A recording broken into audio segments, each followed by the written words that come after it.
Working during the holiday, the wealthy investor has to be taken to the hospital after he saw a picture of one of the properties of his latest development project, with his father, who went missing 25 years ago. Before we dive into the story, make sure to hit that like button and subscribe so you won't miss the next stories. Stay tuned until the end, things are about to get intense. Now, let's get into it. Declan Reeves paced the expanse of his penthouse office, a glass fortress that overlooked a skyline dotted with glittering towers. He wore his success like a perfectly tailored suit, crisp, calculated, and without a single crease out of place. At 43, he was the kind of man whose name was spoken with admiration or envy at charity galas, whispered behind boardroom doors, and printed in bold on financial magazines. Declan thrived on the thrill of conquest, the precise art of turning opportunities into multimillion-dollar ventures. Yet, beneath that polished exterior, a silence loomed, heavy and unyielding. He glanced at the clock on the far wall. Thanksgiving. The city hummed with an anticipation he couldn't connect with, cars loaded with pies, children wrapped in scarves racing toward warm kitchens, old traditions carried through generations. But for Declan, this was just another day, another chance to stay ahead. He was no stranger to working holidays. In fact, he preferred them. They dulled the ache of loneliness that gnawed at him, an ache he'd carried since the morning he'd woken up to find his father's side of the breakfast table empty, never to be filled again. It was 25 years ago when James Reeves disappeared. There were no clues, no final messages, just an absence that had hollowed out Declan's teenage years and shadowed his life since. His mother, fragile under the weight of grief, had retreated inward. Declan learned to channel the hurt into something he could control: success. The deal in front of him now was just the latest in a series of ventures designed to keep his mind and his heart carefully insulated. He leaned over the mahogany desk, flipping through digital photos on his sleek tablet. The latest project was a sweeping redevelopment of Maple Hollow, a tucked-away town that had seen better days. The region's historic charm was undeniable, but Declan saw potential for a different kind of renaissance. A world where quaint brick facades hid boutiques, bistros, and boutique hotels, a new playground for those seeking curated nostalgia. The photos were captured in late afternoon light, turning the clapboard buildings and tree-lined streets into something out of a storybook. Declan should have felt satisfaction at the thought of revitalizing the place, seeing another deal solidify under his name. But today, his gaze strayed, searching for details that shouldn't matter. He caught himself wondering what Maple Hollow was like before its stories were forgotten, before the echoes of laughter turned into whispers in empty corridors. A knock on the office door snapped him out of his thoughts. Lydia, his assistant of 8 years, stepped in. With her sharp bob and charcoal suit, she was as efficient and detail-oriented as Declan himself. She held a thin stack of papers and a large mug of coffee, its steam curling into the cold air of the room. "Everything in order for the conference call?" Declan asked, his voice even and cool. "Yes, everything is set for this afternoon." "But, Declan," her tone softened just a fraction, "it's Thanksgiving. You sure you don't want to take even a few hours off?" He barely let her finish before shaking his head. "I'm good. Just need to finalize these numbers before the investors' meeting." He managed a tight smile that didn't reach his eyes. Lydia knew better than to push, so she nodded and turned on her heel, the soft click of the door closing punctuating their conversation. Declan returned to the photos, swiping through each one with clinical precision. An inn came into view, weathered but charming, its wooden beams dark with age and history. The windows glowed with a warm, amber light that stirred something unsettling in him. He swallowed it down, moved to the next slide, then the next, noting details, evaluating. The minutes bled into hours, the sky outside shifting from golden to bruised twilight. The penthouse grew quieter as the city's celebratory sounds rose, snippets of holiday music from a nearby rooftop, the distant pop of laughter, car horns that somehow sounded less impatient today. Declan's phone vibrated, an alert from his calendar reminding him of a standing dinner reservation he had no intention of keeping. His assistant had booked it out of habit, knowing he'd decline as he did every year. He dismissed the alert with a flick of his thumb. What Lydia and most of his staff couldn't understand was that Declan's relentless pursuit wasn't just ambition, it was armor. Armor against the memories of late afternoons spent watching his father tinker with old record players in their garage, against the half-heard arguments behind closed doors that seemed so trivial in hindsight. Armor against the gut-wrenching realization that the last thing his father said to him was, "I'll see you at dinner, kiddo," spoken with a smile that would become a ghost. The glow from his desk lamp threw long shadows across the room. Declan's eyes, trained to scan spreadsheets and blueprints for flaws, lingered on a different detail now. The way the warm light from the inn's windows reached out, as if inviting him to step into a story where things were simpler. For a moment, the paper's static numbers and projections lost their hold on him. He pictured Maple Hollow bustling, alive with voices and footfalls, each brick holding secrets no ledger could capture. It was then, in that rare lapse, that a pang of yearning hit him hard. Not for success, he had plenty of that, but for something less quantifiable. Something like the comfort of belonging, the warmth of a shared holiday meal, the simple trust that someone would be there at the end of the day. He pushed the thought away and straightened, rolling his shoulders as if to shrug off the weakness. Declan was a man who built his life on certainties, and memories were anything but. He refocused on the project, choosing which historic structures would be preserved and which would make way for modern luxury. The sound of clinking glasses and shouts of "Happy Thanksgiving" rose from below, their joy a reminder of what he could no longer afford to miss or mourn. With a steadying breath, Declan pressed on, convinced that the past belonged in dusty photographs and old stories, not in the present where success was measured and maintained, not haunted by what was lost 25 years ago. Declan's gaze swept over the final photo in the series, his eyes catching on a detail that sent a chill down his spine. He zoomed in, the screen's backlight highlighting the fine lines on his face as he strained to make sense of it. The image was a snapshot of the inn's grand hall, a room filled with cozy wooden furniture and gleaming sconces. But what pulled him in was an old photograph hanging on the wall, framed in simple oak. It captured a scene full of life, decades old, with guests in vintage attire raising glasses and laughing. And there, standing tall at the center, was a man whose familiar features made Declan's pulse race. James Reeves. Younger, more relaxed, but undeniably his father. The office air thickened around him, and the walls seemed to press in as memories clawed their way back. The scent of his father's aftershave, the solid grip of his hand on Declan's shoulder, flashes of moments that had faded into painful whispers over the years. His chest tightened as if caught in a vice. He felt dizzy, his vision darkening at the edges. The polished floor rushed up to meet him as the world tipped sideways. Lydia's panicked voice was the last sound he heard before everything went black. When his eyes fluttered open, the first thing Declan registered was the sterile brightness of a hospital room. The soft whir of machines hummed in the background, each beat marking the passage of time. A prickling discomfort crept up his arm, tethered by an four line. Lydia's worried face hovered nearby, a rare break in her composed demeanor. "You're awake," she said, relief softening her features. Declan swallowed, his throat dry as paper. The memory of the photo hit him like a jolt. He tried to sit up, but the ache in his muscles held him down.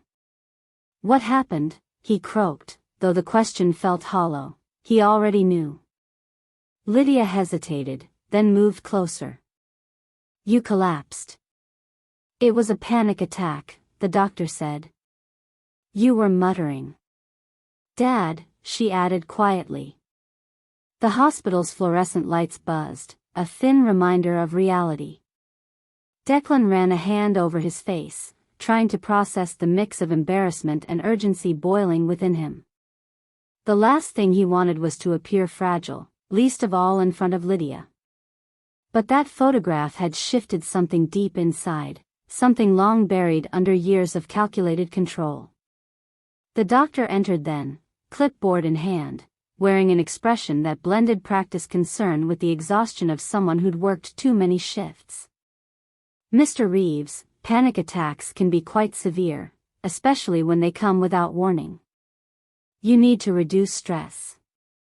Your assistant has arranged your discharge papers, but I strongly recommend taking it easy. Declan forced a nod, barely hearing the advice. Taking it easy was not in his vocabulary, not now. He signed the papers without glancing up and stood, the ground firm but uncertain beneath his feet. Back at the penthouse, night had swallowed the city whole, and the twinkling lights below felt more mocking than magical. Lydia hovered in the entryway, her face tight with worry. You don't need to stay, Lydia, he said, more sharply than intended. She opened her mouth as if to protest, then sighed and reached for her coat. Please, try to rest, she said before stepping out into the cold night, the echo of the door's click hanging in the air. Declan walked straight to his desk, the photograph now seared into his mind like a brand. He reopened the images on his tablet, zooming in until the pixels blurred. There was no mistake, his father was there, in that room, with that impossible smile.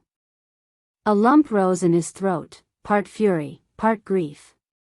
25 years of absence, questions, and the bitter taste of abandonment were now layered with confusion. He stared out the window, the city's heartbeat pulsing far below. His thoughts played tug-of-war, the memory of his mother's sad explanations versus this proof that upended everything he thought he knew. What had James Reeves been doing in that town, in a place he never mentioned, surrounded by strangers who looked at him like he belonged there? Sleep, if it came at all, was thin and haunted by fragmented dreams, half-conversations, echoes of his father's laugh, the shadowed halls of that inn. By morning, any pretense of normalcy was shattered. Declan called Lydia at dawn. The sleep in her voice didn't stop him from being direct. I need a car ready in 2 hours. I'm going to Maple Hollow. There was a pause, a soft intake of breath. Are you sure, Declan? After yesterday, maybe.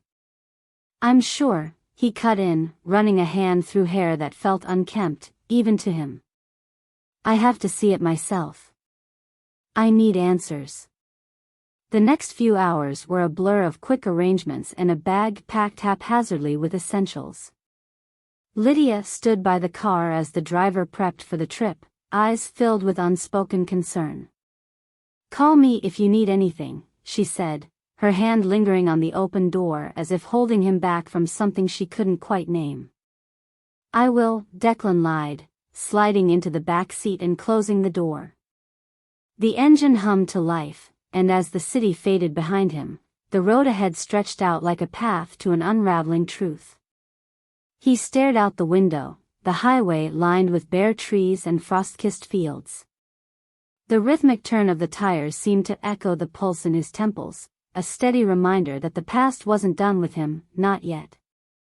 The answers waited in Maple Hollow, tucked inside a room where his father had smiled, carefree and present, decades after he'd vanished from Declan's world. The town of Maple Hollow emerged from the morning fog like a forgotten memory brought to life. Declan's car wound its way through streets lined with maple trees, their last stubborn leaves clinging, tinged with the orange glow of autumn. The buildings, with their chipped paint and time-worn bricks, seemed to lean into each other, sharing secrets only they knew. This wasn't just another town on a redevelopment plan. It was a place that held something of his past, hidden behind lace curtains and iron-wrought signs. The inn stood at the heart of it all. It was a large, Victorian-style building with a gabled roof and white trim that curved around a wide front porch. Hanging planters, now empty save for a few stubborn ferns, swayed gently in the breeze. Declan stepped out of the car and felt the wood beneath his shoes groan as if recognizing an old guest. The air smelled of damp leaves and a hint of something baked and sweet, like cinnamon. He felt a pull in his chest, the kind that made it hard to breathe. Pushing open the front door, the bell above chimed with a cheerful tinkle. Inside, the inn was a picture of charm, its walls lined with antique frames and old clocks that ticked in gentle competition. The floor creaked underfoot, each step a reminder of its age and stories. A fireplace crackled in the corner, flames casting a warm glow over the room. "Can I help you?"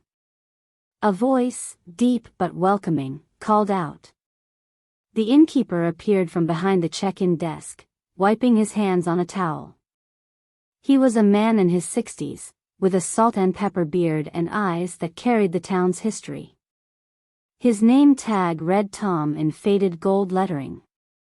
Declan approached, his practiced composure slipping just enough to let a flicker of nervous energy show. "I'm interested in the history of this place. I'm considering investing," he said, the lie feeling thin but necessary. Tom's brow lifted, a smile pulling at his lips as he looked around, pride evident.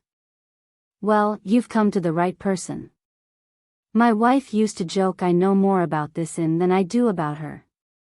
It was founded about 30 years ago by a man named John Miller," he began, leaning on the desk with the ease of someone who enjoyed storytelling. Declan's heart missed a beat, the name striking him like a gust of cold air. "John Miller," he echoed, his voice a touch too sharp. Tom's eyes narrowed, picking up on Declan's intensity. "Yeah, John Miller," Tom confirmed, nodding slowly. "He showed up here one day, said he was tired of city life and wanted a place to start fresh. People took to him right away. He had a knack for making you feel like an old friend." A bittersweet smile softened Tom's expression. "He passed away a few years back, but folks around here still talk about him like he's just stepped out for an afternoon stroll." Declan's pulse thudded in his ears. The timeline fit perfectly. 30 years ago, around the time his father vanished. It was almost laughable, impossible, yet undeniable. He clenched his jaw, willing his hands not to tremble. Did he have family here?" Declan forced the words out, each one scraping against the disbelief trying to claw its way through him. Tom tilted his head slightly, curiosity flaring. "Well, he married Eleanor, a local. They raised their kids in this town." "Why the interest in old John Miller, if you don't mind my asking?" Declan swallowed hard, the lump in his throat as heavy as a stone. He wanted to ask if there were photos, documents, anything to prove that this John Miller was James Reeves with a new name. Instead, he forced a smile, though it felt brittle. "Just doing my due diligence." Tom didn't look convinced, but years of working with guests had taught him when not to pry. He nodded and glanced at the framed photographs on the wall near the lobby. "That wall there's got some old pictures.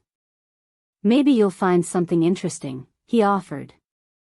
Declan moved as if on autopilot, drawn to the collection of black and white and sepia-toned images. His eyes scanned them, searching for a confirmation he wasn't sure he wanted. And then he found it, a photograph of a holiday gathering at the inn. There, among the faces, was John Miller. His father. The laugh lines were deeper, the hair grayer, but the expression was unmistakable. His arm was slung casually around a woman with warm eyes who looked straight at the camera as if sharing a secret. The floor beneath Declan felt unsteady. He reached out to steady himself against the wall, his fingers brushing the edge of the frame. The room seemed to close in, and for a moment, the chatter of guests and the crackling fire faded into a distant hum. "Are you okay, son?" Tom's voice brought him back, steady and grounded. Declan turned, his expression unreadable. He forced a nod, straightening. "I'm fine," he said, though he knew the word was a lie. "Thank you, Tom. You've been very helpful." "Anytime," Tom replied, a flicker of worry crossing his face. But Declan was already halfway to the door, the photograph still burned into his mind, a piece of the puzzle that confirmed everything and answered nothing. Outside, the crisp air bit at his skin, waking him from the stupor of revelation. Maple Hollow's secrets were deeper than he'd imagined, and with each step away from the inn, he knew there was no turning back. He wasn't here just to finalize a project, he was here to confront a man who had built a life after leaving his behind. The afternoon sun cast long, golden rays across Maple Hollow, catching the outlines of storefronts and warming the cobblestone streets. Declan walked through the town with a determined pace, a man on the brink of unraveling secrets that had been hidden for too long. Every step felt heavy, as if the weight of memories and questions clung to him. He passed the bakery where the scent of fresh bread mingled with spiced apple, the barber shop with its striped poles spinning lazily, and the park bench where old men in caps played chess. Each corner of the town seemed to whisper stories that didn't belong to him but now felt inseparable from his own. Declan started with the locals. A casual conversation here, a friendly nod there. It wasn't hard to get people talking. Maple Hollow was the kind of place where stories passed as currency.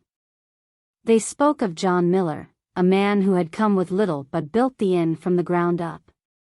The tales painted him as someone generous and kind, with a laugh that could fill a room. He had a way of making people feel important, as if every conversation was the most meaningful thing in the world. "He came here looking like he carried the world on his shoulders," said Mrs. Lang, the elderly florist whose shop brimmed with chrysanthemums. Her wrinkled hands moved deftly as she arranged a bouquet. "But he found something here. A reason to smile, I suppose." "What do you mean?" Declan's question came out softer than he intended. She paused, looking up at him with eyes that had seen decades pass. "I think he found peace in the life he built. He loved that inn, and more so, he loved the people who gathered in it." Declan's heart twisted.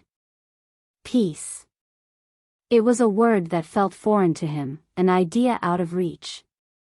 But if John Miller had found it here, was it worth understanding why he'd left it all behind in the first place? He followed the trail until it led him to Eleanor. The meeting had been arranged through a polite request at the front desk, and now, standing on the porch of a modest white house at the edge of town, Declan hesitated. The door opened before he could knock. Eleanor stood there, holding the screen door with one hand. She was older, her silver hair swept back into a loose chignon, but her eyes were sharp and observant. They widened slightly as she took in Declan's face, the resemblance to a man she had loved clear as day. "You must be Declan," she said, her voice steady but tinged with something unreadable. "Yes," he managed, clearing his throat when the word felt caught there. "Thank you for seeing me." She gestured for him to come in, her movements graceful despite the years. The house was cozy, filled with faded photographs in frames that lined shelves and tabletops. The scent of lavender and lemon hung in the air, familiar and calming. Declan's eyes fell on a picture of John Miller with his arm around Eleanor, their smiles genuine and untouched by the complications of life. "You look just like him," Eleanor said finally, taking a seat in the chair opposite him. The room seemed to close in as Declan sat, a silent hum of questions between them. "I didn't come here to upset you," Declan said, his voice quieter now. "But I need to know. About him. About why he was here, and why he never came back." Eleanor's expression softened, and for a moment, she looked not at Declan but through him, seeing something only she knew. John came to Maple Hollow when he was a man burdened by what he left behind. He never told me everything, but I knew enough. Enough to know he came from a life where expectations were a cage, where the weight of other people's dreams suffocated his own. Declan swallowed hard. The image of his father that Eleanor painted didn't align with the man he remembered, strict and unsmiling, always preoccupied. It was as if John Miller had become someone new when he arrived here, a man who had shed his old life like a snake leaving behind its skin. "He never stopped loving you," Eleanor said, her voice barely above a whisper. "There were nights when he'd sit by the fire, staring at that old photo of you. He kept track of you, of everything you accomplished. It hurt him, but he believed you were better off without him." Declan clenched his jaw, the bitter taste of betrayal rising again. "How could he think that?" he asked, the words trembling on the edge of anger and grief. "How could he just leave and build a life here, like we didn't exist?" Eleanor's eyes glistened with unshed tears. "Because he believed it was the only way to find himself. To be a man who could love without regret. He never spoke of it with resentment, only sadness. And when he met me, when we built a family, he brought all that love with him. But he never let go of you, Declan." "Not really." The room fell into silence, the weight of Eleanor's words pressing down on them. Declan looked around at the snapshots of holidays, laughter, children who were his father's but not his own. It stung, sharper than he'd expected. He'd spent years convincing himself that anger was his only shield, that James Reeves had chosen an easy way out. But the story told in this room was more complicated, blurred with shades of love, guilt, and human frailty. Did he ever try to reach out?" Declan asked, his voice softer now, edged with a vulnerability he hadn't shown in years. Eleanor nodded slowly. "He wrote letters he never sent. He'd seal them and then put them in the drawer, as if waiting for the right time that never came. When he passed, I found them. They're still here if you want to see them." Declan's chest tightened, but this time it wasn't with anger, it was a mix of loss and the faintest flicker of understanding. He nodded, the movement small but filled with silent acceptance. Eleanor stood and crossed the room, her steps quiet as she opened a drawer and took out a small bundle tied with a piece of twine. As she handed them to him, Declan realized that the past he'd come to confront was far more tangled than he'd ever imagined. And in this room, surrounded by evidence of his father's second life, he felt the first stirrings of something he couldn't quite name. Eleanor's hands were steady as she set the scrapbook on the table between them. It was thick, its worn leather cover cracked at the corners and edges smoothed by time. Declan's fingers hovered over it, unsure whether to touch this tangible piece of his father's hidden life. The room felt smaller, the air charged with a tension he couldn't shake. "He started this not long after he arrived in Maple Hollow," Eleanor said, her voice calm but layered with emotion. "He'd cut out articles, save pictures, anything that mentioned you. It was his way of staying close, even when distance kept him away." Declan exhaled slowly, a shuddering breath he hadn't realized he'd been holding. He finally opened the cover, and the first page met him with a black and white photograph of his teenage self. He remembered that day. The local paper had run a story on the young prodigy who'd won an academic scholarship. His father had vanished just months before, and the empty chair at the ceremony had only deepened the ache of that achievement. His eyes moved over the meticulously arranged clippings. Some were yellowed with age, edges curling, but they all told the same story: business ventures, awards, profiles in glossy magazines. The milestones that marked his life's path were there, each glued down with careful precision. And in the margins, in a script he hadn't seen in decades, were notes. Asterisk, so proud of you, son. Asterisk. The words were small, almost hidden, but they stung like an open wound. Declan's vision blurred as he flipped through page after page. Articles on his early investments, photos of ribbon-cutting ceremonies, even a candid snapshot of him laughing with colleagues at a charity event. Each piece was proof that his father had kept one eye on him, even as he built a new world here, far from the one they'd shared. Eleanor watched him with an understanding that needed no words. When he looked up, his expression was raw, stripped of the stoic mask he usually wore. He cared, she said simply. More than anything. He was proud of who you became, even if he couldn't be there to tell you himself. Declan swallowed hard, the tightness in his throat making it difficult to speak. The scrapbook, once a lifeless object on the table, now felt like a map of lost chances, of what could have been. It didn't erase the years of silence, but it complicated the narrative he'd told himself over and over, that his father had forgotten him. He never tried to reach out. The question sounded smaller than he intended, almost like a child's. He thought it would do more harm than good, Eleanor replied, her eyes brimming with empathy. There were days he regretted it, days he almost broke his own promise. But he feared disrupting your life more than he feared his own loneliness. A silence settled between them, broken only by the ticking of an old clock in the hallway. Declan's gaze fell back to the scrapbook, to the pieces of his life curated with love from a distance. It was all too much, yet not enough at the same time. He felt the stirrings of anger, not at Eleanor, not even at his father, but at the life that had tangled them all in choices they couldn't take back. I don't know what to do with this, he admitted, his voice rough. Come to dinner, Eleanor said, the offer gentle but firm. The family is gathering tonight. They'd love to meet you. And maybe it will help you understand the part of him that found happiness here. The idea of sitting at a table surrounded by people who knew a version of his father he'd never been allowed to see made Declan's skin prickle. He opened his mouth to refuse but caught himself.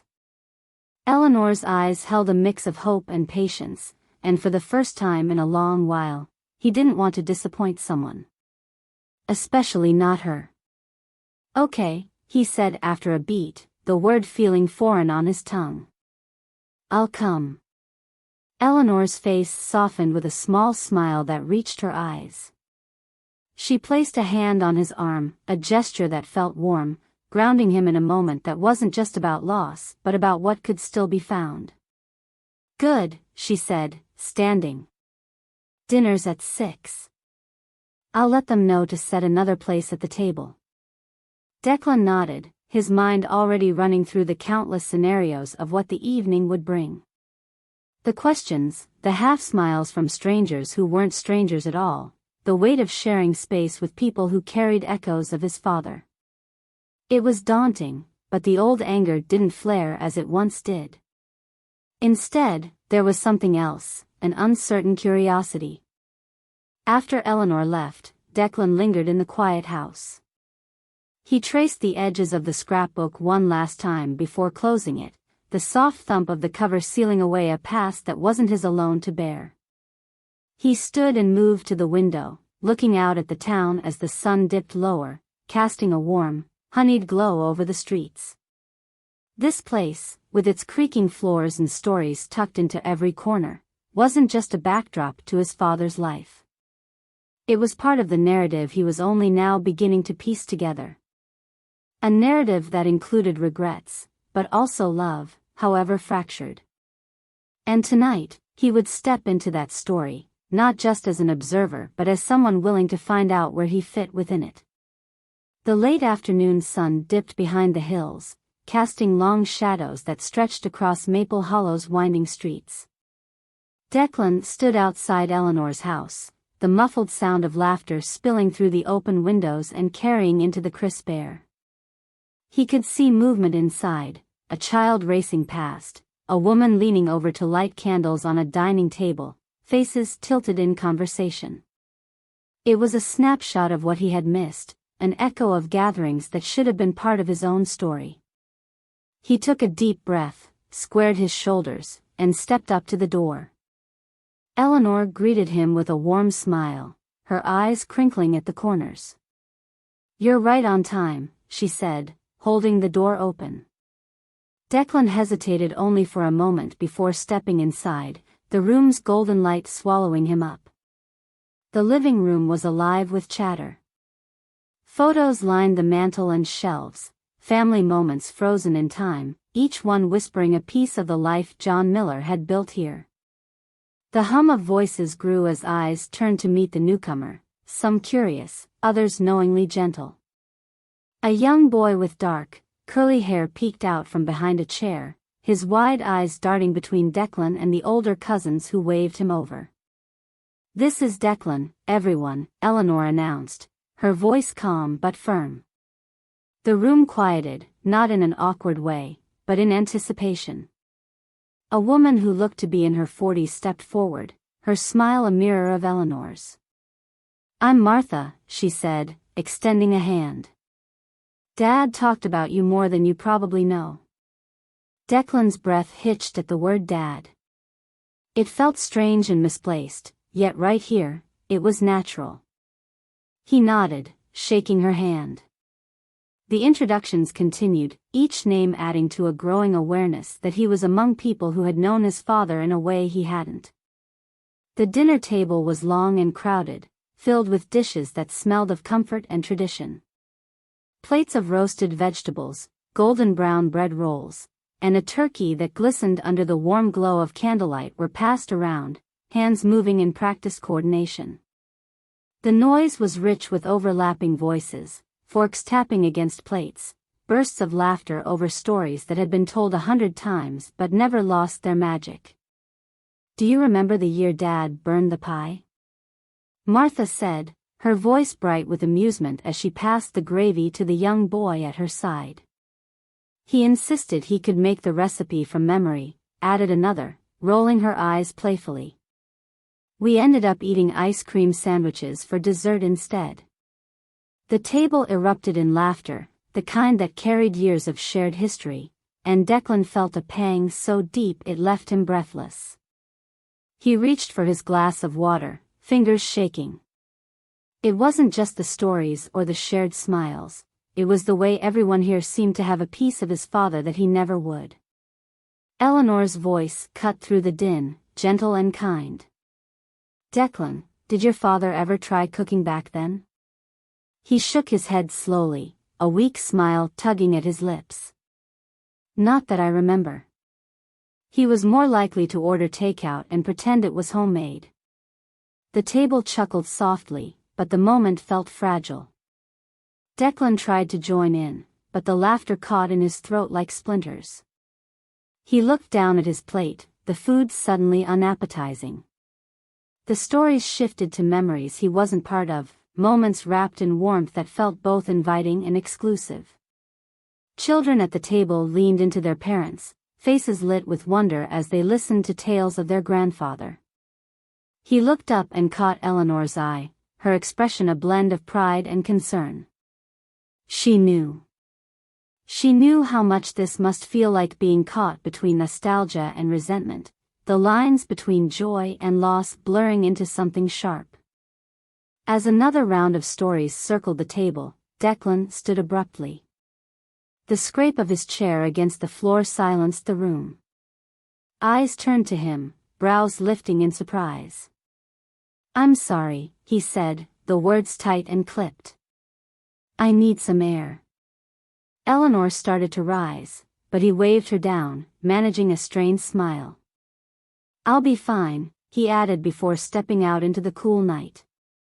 The street was empty, bathed in a quiet that only small towns knew how to hold. He shoved his hands into his pockets and took long, deliberate breaths, staring up at the stars scattered across the dark sky. Inside, he could still hear the muffled joy of a family untouched by the wound he carried. The sound of a child's laughter drifted out, followed by the soft cadence of someone's voice telling a story he didn't know. The feeling of displacement settled in his chest, cold and unforgiving. He paced along the sidewalk, each step echoing the same thought. This was a life that didn't include him, not really. His father had chosen this, a new family, a new beginning. The anger flared, hot and quick, but it tangled with an emotion more complicated. Envy. Not for the life they had, but for the happiness that his father had found and kept hidden from him. Declan glanced back at the house, the windows glowing with a warmth he couldn't touch. He felt like an outsider looking in, a guest in a story where he should have been a main character. The realization coiled tight in his gut, a mix of betrayal and longing that didn't fit neatly into any box he could name. Why? He whispered, the question swallowed by the night. It was directed at no one and everyone, at the father he missed and the man who had found joy without him. The laughter from the house continued, and it felt like a knife that twisted slowly. Declan took one last look before turning away, the chill of the night seeping through his coat. It was too much, too soon. The family's happiness was a song he didn't know the words to, and standing outside in the cold, he wondered if he ever could. The city skyline greeted Declan with its familiar brilliance as his car navigated the maze of streets leading to his penthouse. The towering glass structures seemed to stretch endlessly into the sky, their cold reflections indifferent to the turmoil knotted in his chest. Inside his home, the silence felt oppressive. He set his keys down on the marble counter and walked to the large window that framed the city below. Lights blinked and cars wove patterns on the roads, life moving as if his world hadn't shifted in the past few days.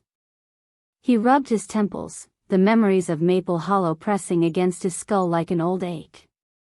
The dinner, the laughter, the stories, all moments that painted a portrait of a father who had lived with joy, not the absent specter he had grown up resenting. The truth was suffocating. It blurred the sharp edges of his anger but left an unfamiliar emptiness in its place. Declan pulled out his phone, the contact labeled mother staring back at him. The decision to confront her wasn't planned, it was an instinct that pushed him forward before reason could pull him back. The phone rang twice before she answered, her voice crisp and poised as always. Declan, dear, this is a surprise. We need to talk, he said, his tone leaving no room for debate. It's important. There was a pause, a hesitation on the other end. Of course. Should I come over?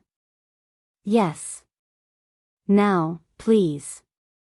When she arrived, she stepped into the penthouse, eyes scanning the space as if trying to read the reason for this unannounced visit.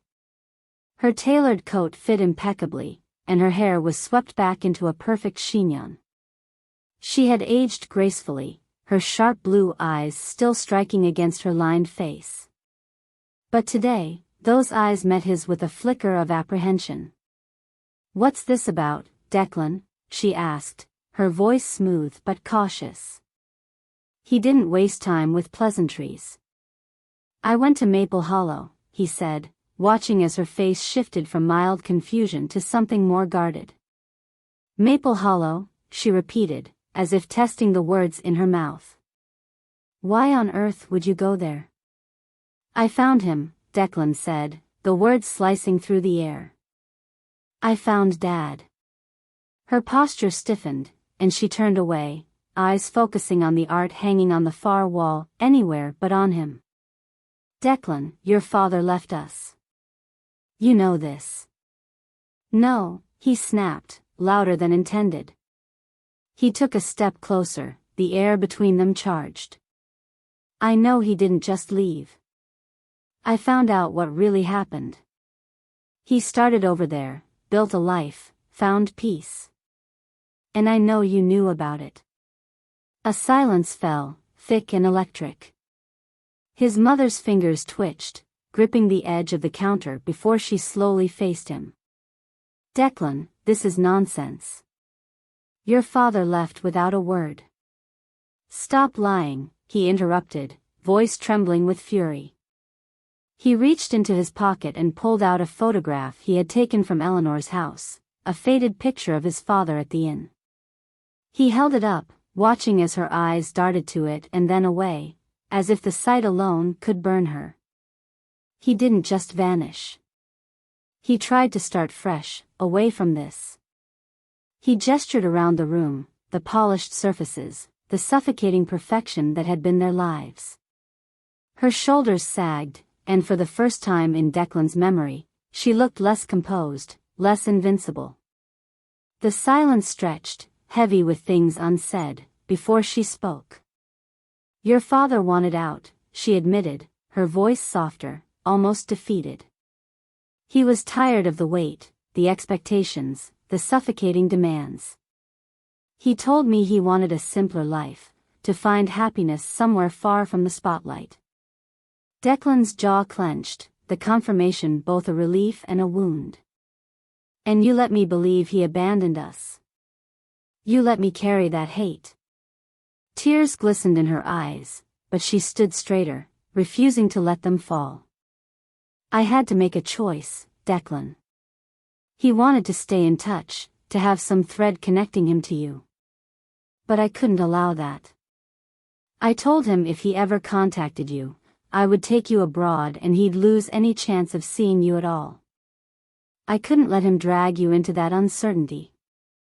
The words were a punch to the gut. Declan's fists curled at his sides as he struggled to steady himself. The room seemed to tilt, and he gripped the back of a chair to anchor himself. "You kept me from him," he said, his voice raw. "You made me think he just left, that he didn't care." "I did it for you," she snapped, her composure breaking, voice cracking like ice under strain. "I was scared, Declan. Scared of losing everything, scared that you would grow up resenting me if you knew the truth. And when he chose to go, I was angry.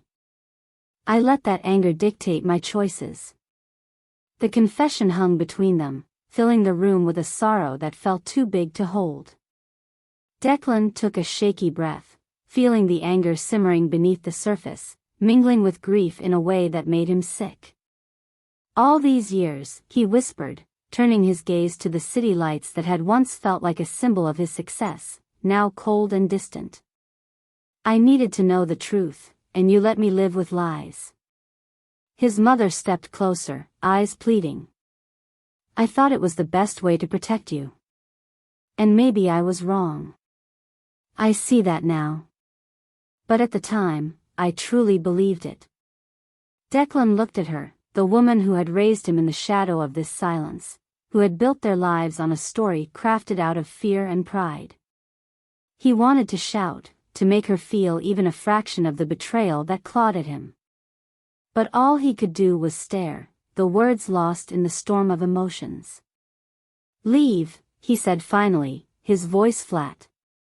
She blinked, the word cutting through whatever hope had softened her expression. "Declan. Please," he added, the edge of exhaustion in his tone.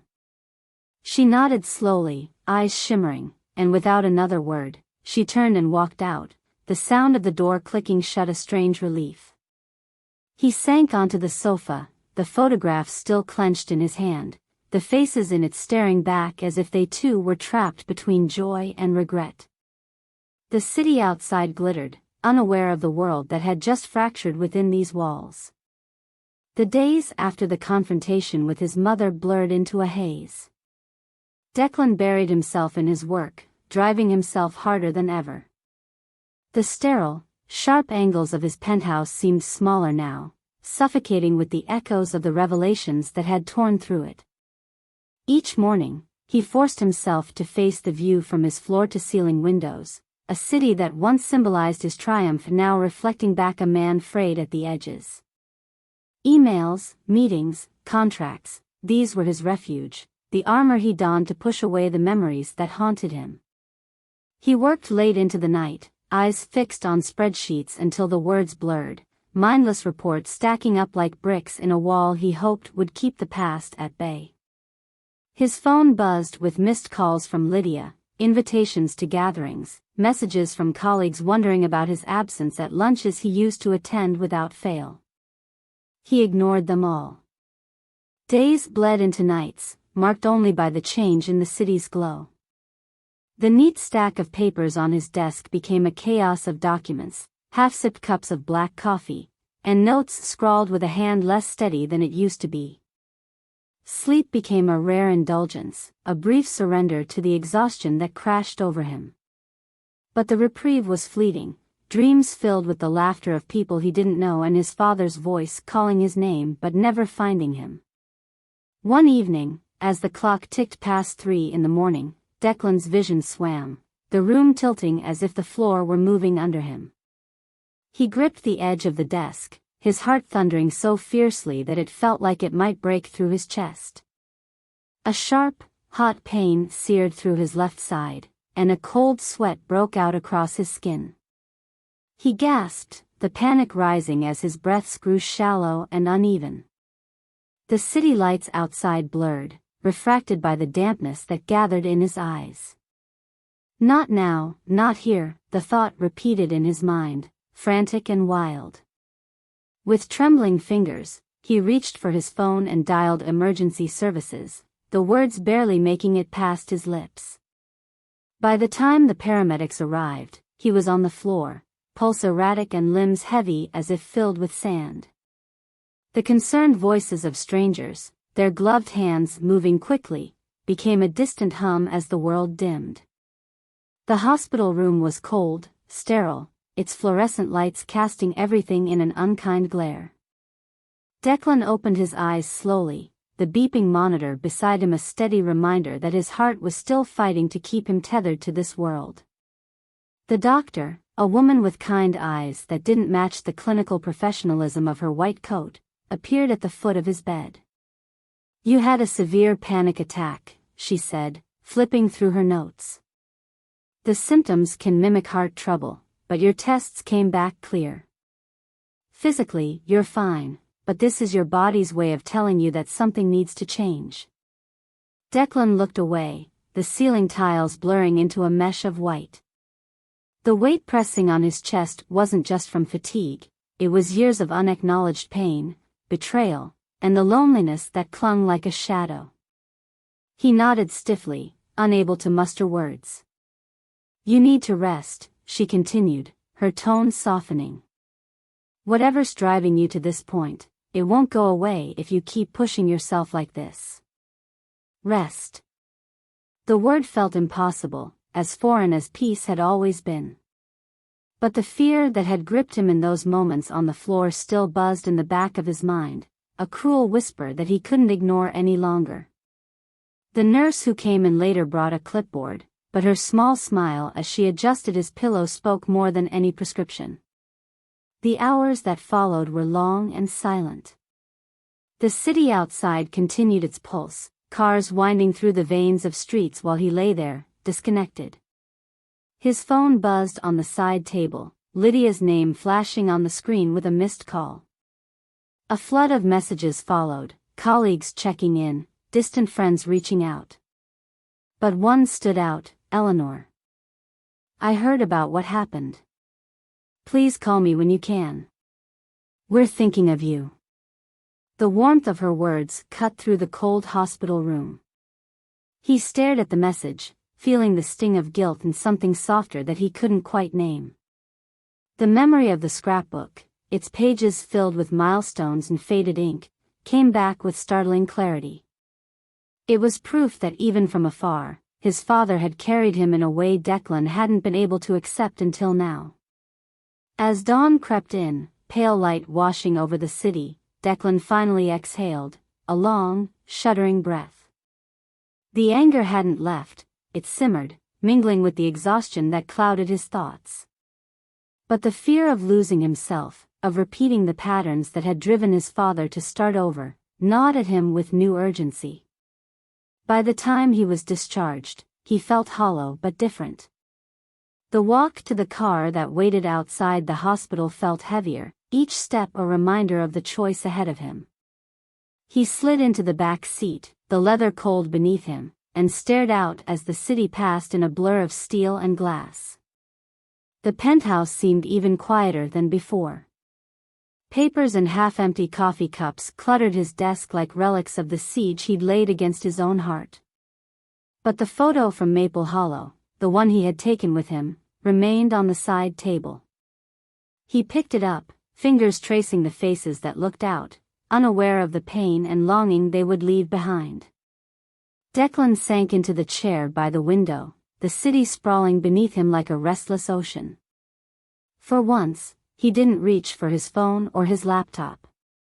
He sat in the silence, letting it seep into the cracks, confronting the truth that he could no longer run from, that it wasn't the city's glow or the awards on his wall that defined him, but the connections he had feared to make and the stories he had refused to finish. The night stretched on, but for the first time in years, Declan didn't try to chase it away.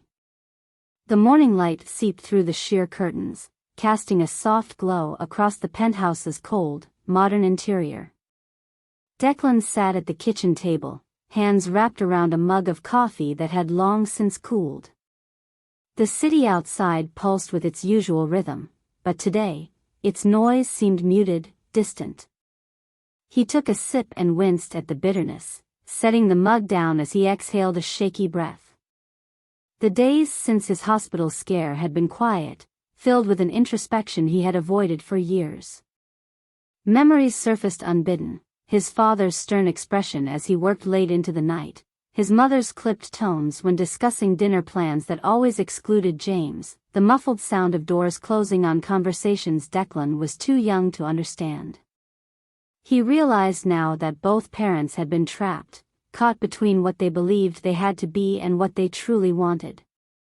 Declan's father had sought freedom, something simpler than the life mapped out for him.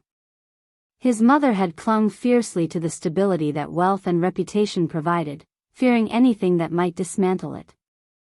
In the middle was a boy who had grown into a man defined by these legacies, shaped by an absent father he resented and a mother whose love felt conditional, marked by control. He rubbed his temples, the ache there persistent but not overwhelming. The photograph from Maple Hollow sat on the table, its edges worn from where his fingers had traced them again and again. Declan stared at it, trying to imagine the man his father had been in that life, the man who built an inn and watched sunsets with a different family. The questions that had once burned with anger now carried the weight of understanding, heavier but softer at the edges. The decision to visit his mother came with surprising calm. This time, it wasn't fueled by rage or accusation. He needed to speak, to hear her side in full, not just the rehearsed lines she had clung to for years. He grabbed his coat, slipping the photograph into his pocket, and left the penthouse, stepping into the crisp air that carried the chill of approaching winter. The family estate was as imposing as ever, its stone facade and manicured hedges symbols of a life lived under scrutiny. He rang the doorbell, the chime echoing through the foyer until footsteps approached. His mother opened the door, surprise breaking through her carefully arranged expression. "Declan," she said, taking in the sight of him standing there without warning. "I need to talk," he replied, not waiting for an invitation before stepping inside. She hesitated for a moment before closing the door behind him. They settled in the drawing room, a space filled with polished wood and heirloom furniture that had once felt grand and suffocating all at once. His mother sat across from him, hands folded neatly in her lap, the tension between them palpable. "I've been thinking about everything," Declan began, his voice steady but soft. "About Dad, about what you did, and why." He looked at her, seeing past the carefully maintained poise to the lines that betrayed sleepless nights and years of worry. "And I need to understand, from you, how it all felt. Not just the reasons you told yourself were right." She looked away, eyes drifting to a framed photo on the mantel, one of Declan as a child, standing with his father at a summer picnic. "I did what I thought was best," she said, her voice quieter than he'd ever heard it. "I was terrified, Declan. Terrified that if he reached out, you'd leave with him. I thought I could hold everything together if I kept the truth buried. I thought if we just moved forward, the past would stay where it belonged. And you?" he pressed gently. "What did it cost you?" Her eyes met his, glassy and vulnerable in a way that shook him. "It cost me everything, really. I lost the man I loved and watched my son grow distant, believing lies I created out of fear. I never expected to keep paying for those choices, but I have." Declan nodded slowly, the tightness in his chest easing as he listened. It didn't erase the betrayal or the years he'd spent feeling abandoned, but it added layers to a story he'd thought he knew by heart. "I was angry," he admitted, the words thick in his throat. "I still am, sometimes. But I can see why you did it now, even if it wasn't fair. And I know that what Dad did, leaving us, wasn't simple either. You were both fighting battles I didn't understand." Tears finally slipped down her cheeks, and she didn't wipe them away. "I'm so sorry, Declan," she whispered. "I know those words aren't enough, but I need you to hear them." He stood and crossed the room, pausing only for a moment before sitting next to her on the velvet settee. The silence was heavy, but it wasn't sharp. It held the weight of shared grief, of wounds acknowledged. He reached into his pocket and pulled out the photograph, handing it to her. She took it, fingers trembling as she traced the outline of James's face, eyes filling with the memories that had never left her. "I wish we could go back," she said, voice breaking. "Do things differently." "We can't," Declan said softly, placing a hand over hers. "But maybe we can move forward, knowing what we do now." They sat there, surrounded by the whispers of years lost and choices that couldn't be undone, but there was a glimmer of something else too, an unspoken agreement that understanding was its own form of reconciliation. It wouldn't change the past, but it was a start toward piecing together the fractures that had defined them both. In the stillness of the room, Declan felt a shift, not monumental, but enough to make breathing easier. It was imperfect, and it was far from over, but it was real. And for now, that was enough.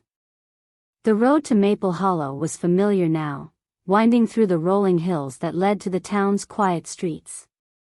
This time, Declan's arrival felt different.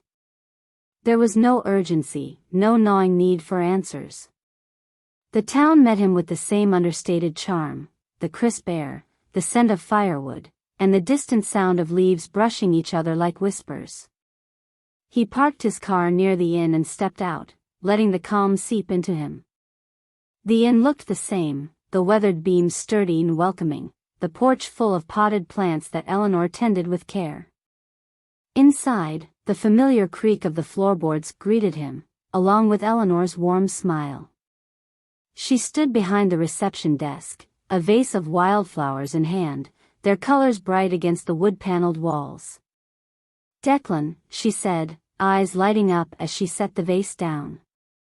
"I was hoping I'd see you again." "I couldn't stay away," he replied, managing a smile that reached his eyes this time. There was no storm behind it, only a steady, quiet acceptance. She walked around the desk and gestured to the sitting area by the fireplace. The flames danced low, filling the room with a golden light that softened everything. They sat, Eleanor folding her hands in her lap as if holding back a question she wasn't sure she should ask. "I've been thinking a lot," Declan started, glancing at the framed photos on the mantel. Some were old and sepia-toned, others newer, showing children with sticky fingers and toothy grins. They told a story of family, one that had room for flaws and forgiveness. About him. About what he found here. Eleanor nodded, her expression shifting to something more tender. "He found happiness, Declan. But it didn't mean he forgot what he left behind. I think you know that now."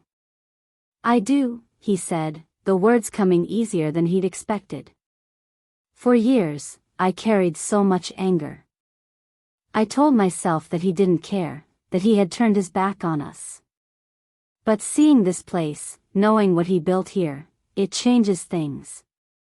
It doesn't erase the hurt, but it makes sense in a way I can accept." They shared a quiet moment, the crackle of the fire filling the spaces between them. Eleanor reached for a book on the side table and handed it to him. It was another scrapbook, this one filled with stories about the inn, old newspaper clippings, photos of guests laughing in the dining room, notes of gratitude scribbled by visitors who had found comfort here. Declan flipped through the pages, pausing at a picture of his father standing by the lake, a rare, candid smile on his face. "He used to go there a lot," Eleanor said softly. The lake was his place to think, to let go of the worries that haunted him. It was where he found his peace. Declan felt the pull to go there, as if he needed to see the place where his father had laid down the weight he couldn't carry elsewhere. He stood, thanking Eleanor for the scrapbook and promising to come back soon. The path to the lake was lined with trees that whispered with the wind, leaves brushing like soft applause. The water glistened under the sun, small ripples catching the light and sending it back in shimmering arcs. Declan took a seat on a flat rock near the edge, the cold seeping through his jeans. He closed his eyes, letting the silence envelop him. It was the kind of silence that didn't demand answers, that simply allowed space for reflection. He thought of the life his father had chosen here, the joy and the regret intertwined. He thought of his mother, of the fear that had driven her to protect him in a way that had kept him from the truth. And he thought of himself, of the man who had spent years filling the void with deals, accolades, and late nights, all of which now seemed far less important. A splash broke the quiet, and he opened his eyes to see two kids skipping stones across the water, their laughter ringing out like music. One of them turned and waved, recognizing him from the family dinner he'd attended. He raised a hand in response, a small, unexpected warmth blooming in his chest. When he returned to the inn, Eleanor was in the dining room, tidying up after a busy lunch shift. She looked up as he entered, her eyes searching his face. "Did it help?" she asked, knowing without being told where he had been. "It did," he said. "I think I understand him now. And maybe I'm starting to understand myself, too." Eleanor's smile was sad but hopeful. "That's more than some people get. And you're always welcome here, you know. There's a seat at our table anytime you want it." The idea of belonging, of choosing to stay connected, felt less foreign now. He nodded, the weight in his chest shifting, no longer suffocating but softer, more manageable. "I'd like that," he said. "I'll be back. Not just to visit, but to be part of it, if that's okay." Eleanor's eyes glistened, and she reached out to squeeze his hand.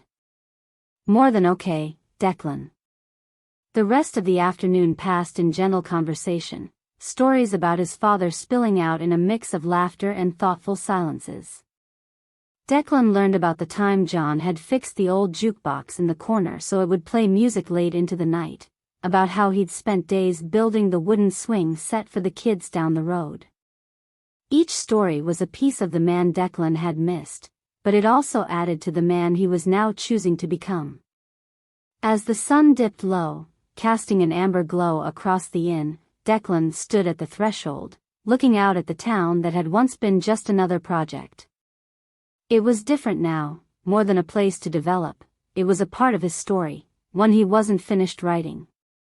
It wouldn't be perfect, he knew. There would still be moments when the loss felt sharp, when the past whispered doubts. But there was room for that, too. And for now, that was enough.